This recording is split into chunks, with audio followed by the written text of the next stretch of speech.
Aplikasi Dokter to Dokter bisa di-download di Play Store maupun App Store secara gratis. Kemudian install aplikasinya.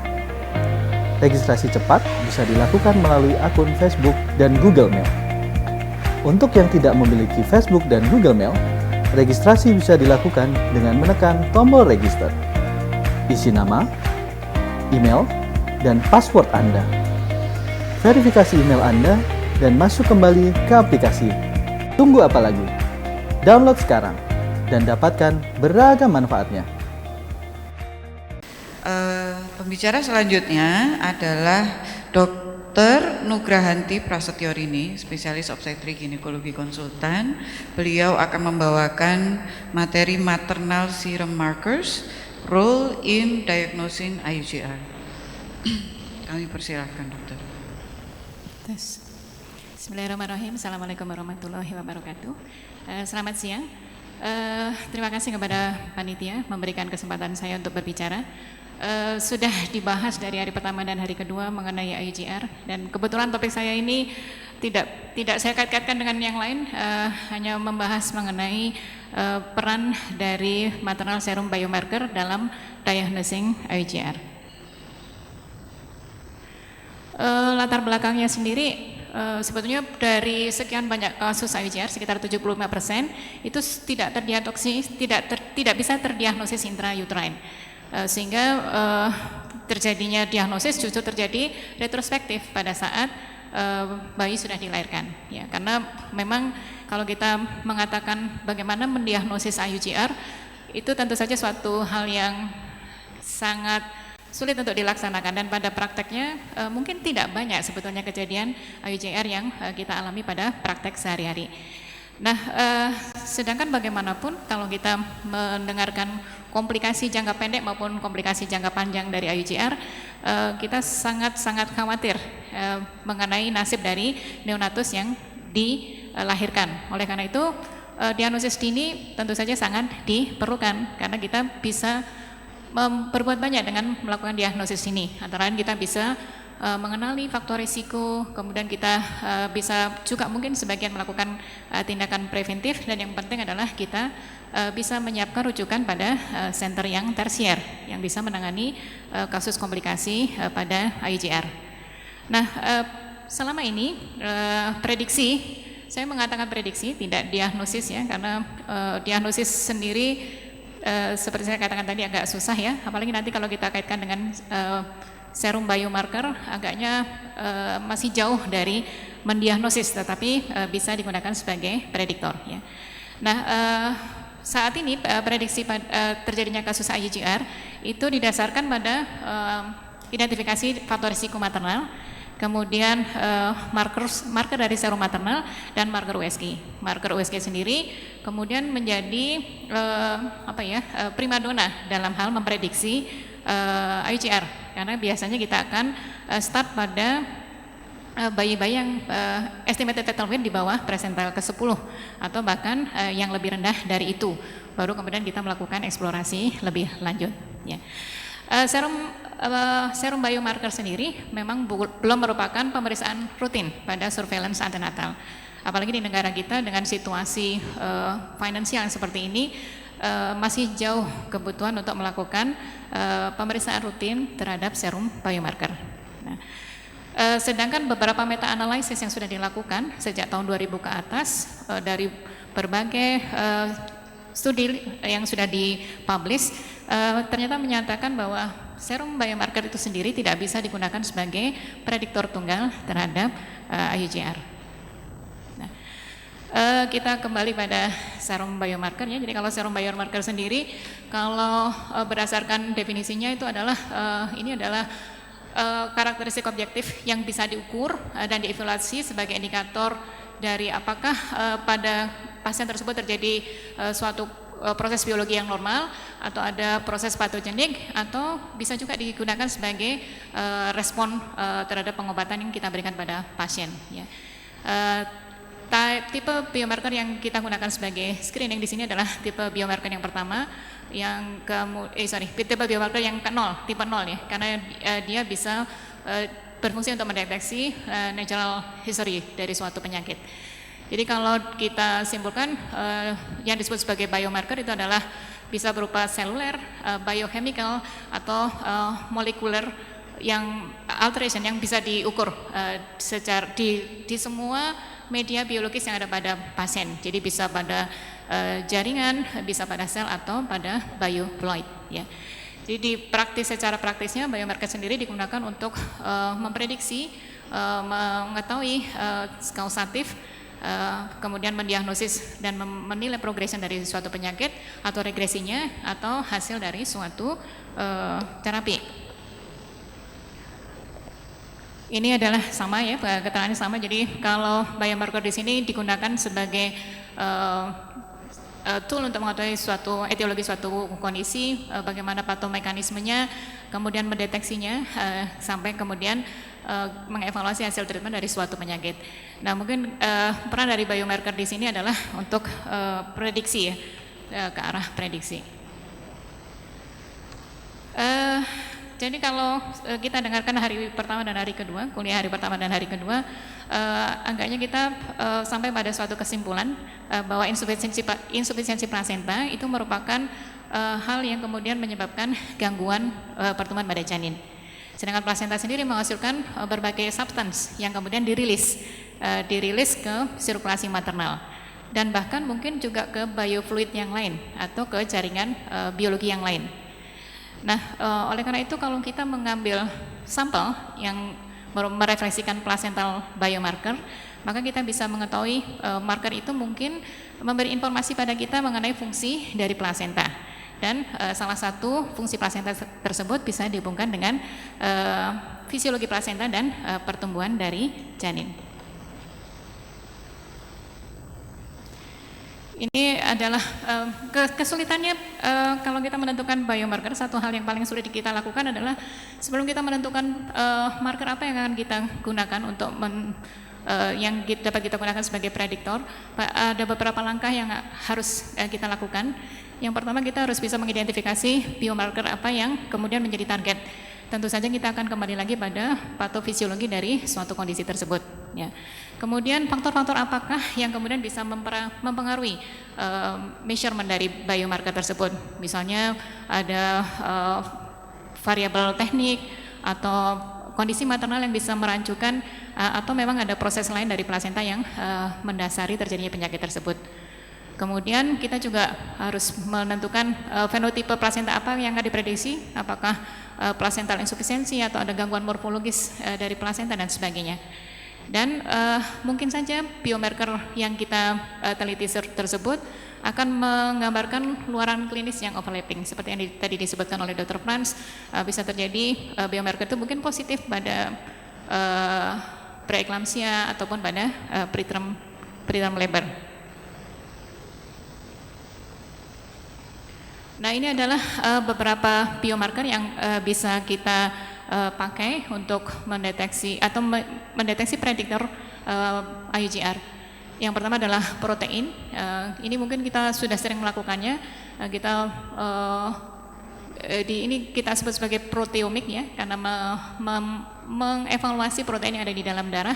Biasanya kita menggunakan dengan teknik ELISA.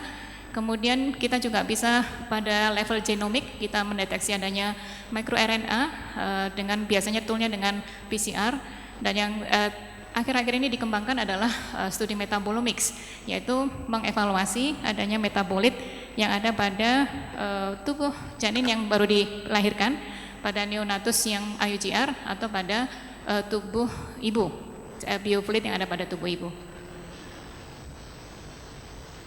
Nah, saya menampilkan beberapa studi meta-analysis atau systematical review yang dimulai pada tahun 2000 ke atas. Jadi sejak tahun 2000 ke atas dilakukanlah suatu systematical review dan studi meta-analysis untuk mengetahui peran dari biomarker maternal untuk memprediksi IUGR. Yang paling awal dilakukan itu pada tahun 2013.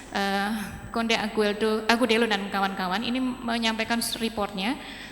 Mereka melakukan studi meta-analisis terhadap 53 penelitian yang sudah dilakukan dan memenuhi kriteria inklusi mereka, melibatkan sekitar 40.000 kehamilan yang berakhir dengan IUGR dan SGA, ya, Small for Gestational Age, dan ternyata mereka mendapatkan biomarker yang digunakan pada studi-studi tersebut bisa dikelompokkan menjadi 4. Yang pertama adalah biomarker untuk angiogenesis, kemudian endothelial function atau oxidative stress yang berkaitan, kemudian protein dari plasenta atau hormone related placenta, dan yang lain adalah beberapa yang dikelompokkan sebagai others, ya, bisa rasio dari albumin, kreatinin, vitamin D, metabolomics masuk di sini, ya, genomik juga masuk di sini.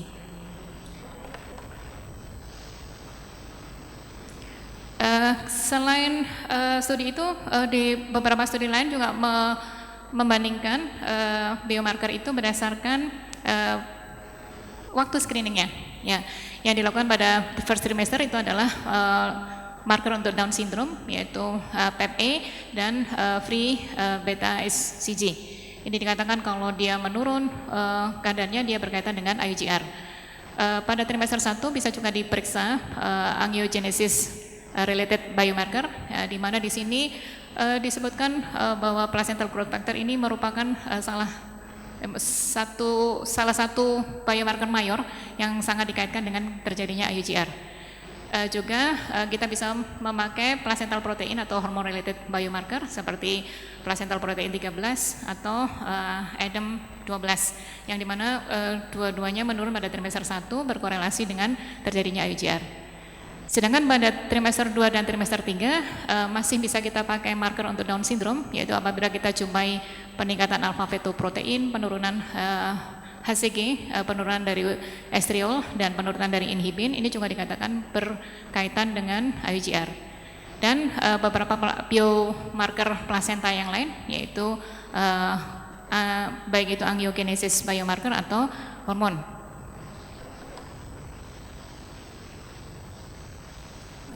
Nah, metabolomik sendiri ini merupakan hal yang baru, ya, yang baru dikatakan. Jadi metabolomik ini melakukan studi terhadap metabolit yang dianggap sebagai hasil dari proses yang merupakan campuran antara proses eksogen dengan proses endogen yang ada pada seorang makhluk hidup, ya.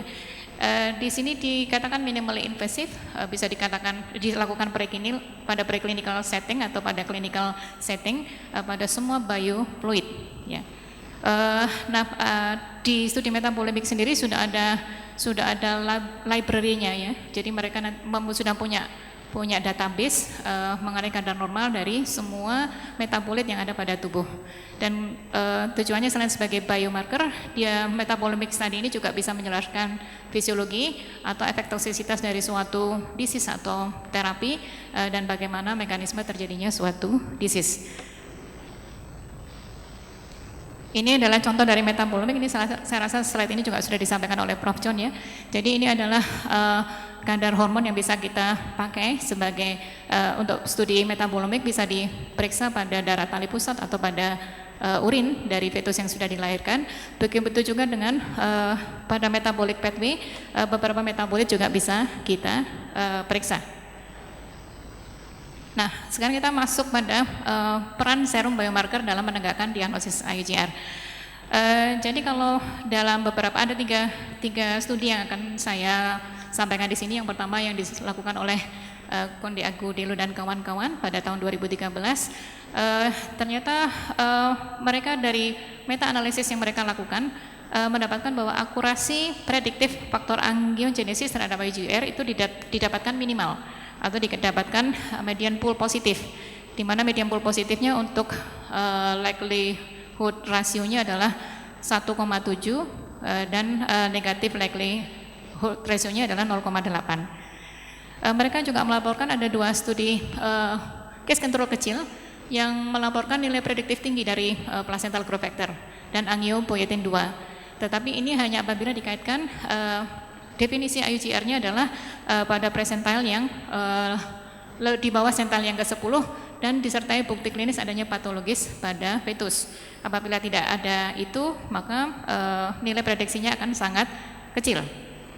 Kemudian beberapa biomarker yang lain yang berhubungan dengan endothelial dysfunction atau oxidative stress itu ternyata atau yang termasuk kriteria understudy ternyata memiliki akurasi prediktif yang rendah.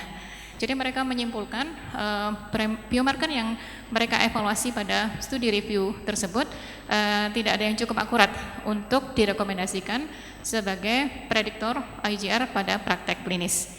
Tetapi mereka juga mengatakan, merekomendasikan pada studi tersebut bahwa apabila dilakukan kombinasi antara serum maternal biomarker dengan parameter biofisik dari fetus, biometri dalam hal ini, maka dan dengan karakteristik dari maternal mungkin akan lebih berguna dalam memprediksi IGR.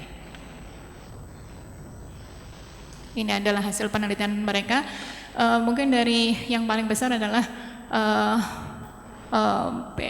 PLGF ya. PLGF ini memiliki positif likelihood ratio yang paling tinggi yaitu 19,8.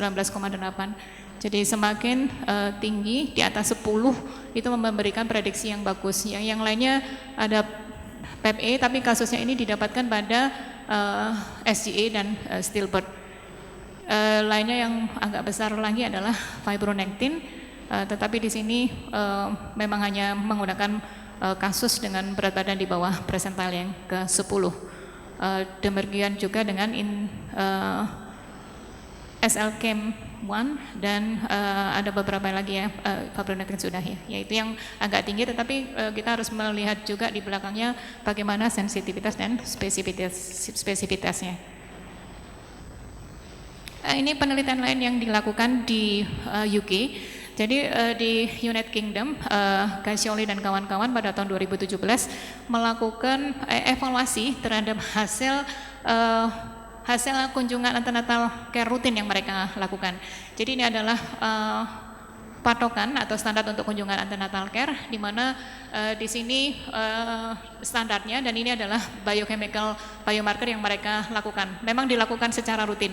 Jadi pada waktu sampai dengan usia kehamilan 12 minggu mereka melakukan data secara klinis ya dengan USG untuk mendeteksi usia kehamilan. Kemudian maternal head, weight, blood pressure, melakukan tes urin juga untuk protein urea dan melakukan penapisan untuk faktor preeklamsia dan gestasional diabetes. Kemudian ini adalah biomarker yang mereka periksa pada trimester 1, ini pada second trimester ini dan ini pada third trimester. Hasil dari penelitian yang mereka lakukan itu menyimpulkan bahwa untuk mengevaluasi kekuatan tujuan dari penelitian ini adalah untuk melakukan evaluasi terhadap hubungan antara biomarker dengan Doppler uteroplasenta serta berbagai penyebab dari stillbirth. Jadi mereka berfokus pada kasus stillbirth ya, bukan FGR atau SGA ya. Studi ini menyimpulkan bahwa hanya pola resistensi yang tinggi dari Doppler uterus itu yang memiliki asosiasi klinik dengan IGR ya, kalau dilakukan pada trimester 2. Dan kadar rendah dari PEP-E pada trimester 1 ini memiliki asosiasi klinis juga dengan IGR dengan positif likelihood rasionya antara 5 sampai 15. Ini cukup tinggi ya. Jadi kalau likelihood ratio itu di atas 10, maka dia memiliki hubungan yang sangat kuat. Kemudian asosiasi kuat ini, jadi dua hal ini terjadinya hanya pada kondisi yang stillbirth yang disebabkan karena disfungsi plasenta. Ya. Kemudian studi ini juga menyatakan bahwa penilaian kombinasi biometri ultrasound dan biomarker menunjukkan bahwa kombinasi taksiran berat janin di bawah sentil ke-10 dan peningkatan rasio SPLIT1 dan PLGF pada usia kehamilan 36 minggu karena mereka melakukan pemeriksaan biomarker juga pada trimester 3 kehamilan ya, merupakan prediktor kuat terjadinya late IUGR dengan positif likelihood ratio sebesar 17,5 dan spesifitas yang tinggi, jadi yang bisa membedakan dari hal yang negatif dari faktor bias negatif lainnya. Kemudian yang terakhir adalah studi yang disampaikan oleh Ruchop et al. Ini juga ternyata mendukung dari mereka hanya meneliti 14 biomarker. Kesimpulannya mereka mendukung juga studi meta analisis yang sebelumnya, tidak ada biomarker plasenta tunggal yang handal yang dapat memprediksi SCGA. Dan di antara studi yang mereka review itu ada inkonsistensi dari hasil, ada yang mengatakan positif, ada yang mengatakan negatif ya. Jadi intinya penggunaan biomarker plasenta saja tidak akurat untuk memprediksi SGA. Nyun sewu waktunya dokter. Ini yang terakhir ya. Jadi bagaimana dengan peran metabolit? Kalau tadi saya mengatakan metabolit ini kemudian menjadi hal yang akan sangat dipikirkan untuk masa-masa depan. Ternyata satu penelitian yang satu review artikel yang dilaporkan pada tahun 2019 itu melaporkan satu studi yang dilakukan oleh Horgan dan kawan-kawan. Mereka melakukan studi pada 40 kasus SGA dan kontrol. Ini ternyata mereka melakukan studi metabolomik pada usia kehamilan 15 dengan mengidentifikasi 19 metabolit. Penemuan ini menunjukkan bahwa mereka mendapatkan area under curve itu 0,9 dan rasio yang sangat tinggi. Semakin tinggi area under curve itu berarti semakin akurat tes itu dalam memprediksi suatu penyakit. Akan tetapi studi metabolomik ini ternyata tidak divalidasi dengan melakukan studi cohort independen. Jadi masih belum bisa dipakai sebagai suatu acuan. Mungkin ke depan kita bisa melakukan studi metabolomik ini bersama. Jadi sebagai kesimpulannya, berbagai systematic review menyimpulkan bahwa serum biomarker belum bisa digunakan sebagai prediktor tunggal terhadap IGR. Penggunaannya sebaiknya bersama dengan clinical marker dan ultrasound marker untuk meningkatkan akurasinya. Sedangkan studi metabolomik yang dilakukan merupakan penelitian besar yang menjanjikan dalam prediksi IGR, namun masih memerlukan lanjutan dengan studi cohort. Saya rasa itu yang bisa saya sampaikan. Mohon maaf apabila ada kesalahan. Assalamualaikum warahmatullahi wabarakatuh. Waalaikumsalam warahmatullahi wabarakatuh.